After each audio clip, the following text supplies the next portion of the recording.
I'm out at Heirloom Roses today with Chris, and we've come out with you in the past and we've learned about pruning roses, and today we are going to be doing climbers. And climbing roses, the technique of pruning those is totally different than what we've done in the past. It is.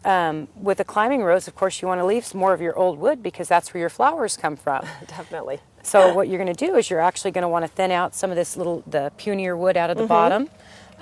Also get anything that's going the wrong direction. So things like this, they're actually going in a direction that you don't want and not up against the fence. Okay. You want to remove those out. And I see you're using loppers, and I see this whole bucket of tools. So what's in your little bucket here? Well, this is my work bucket because one problem I found is that I was out in the garden is I would run back and forth for different tools and I'd get stuck in the house.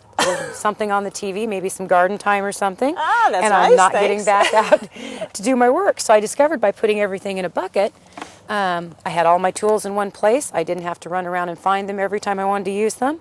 And I'm ready to go for any situation. So Chris, I'm all set with all the tools right here. So now what's the next step? What are we looking for?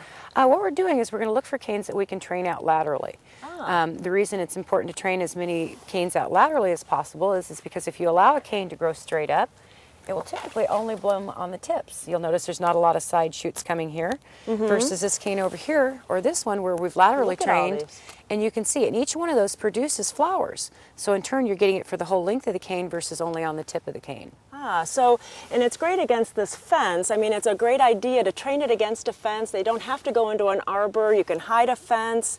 You can do a lot more with them than just going straight up. Exactly. In fact, they're very, very versatile at going sideways. You get much more bloom out of it, and you also avoid the knobby knee things. Anytime you can laterally train, it keeps foliage and flowers lower down on the plant. Very nice. You know, this one looks like we would take a little bit of time to do, but you have another one to show us would be the finished product. Yes. Let's go over there and look at it. Okay. Chris, this is really artwork. I mean, it looks beautiful just like this with no flowers on. It just is a really pretty piece. Now show us exactly what happened here. What we did is we actually went through and we had thinned out the canes. We picked out the canes that we wanted to keep for this year, and then we started training them out laterally. And as you can see by doing that, look at the buds that actually are already starting to poke out. Each one of those is actually going to produce a flower. So you can see the advantages over this versus having a plant that just grows straight upright. You know, I think this is a great visual. We can get really a good idea of what to do with our roses at home. Thank you so much. It's a great idea. You're welcome.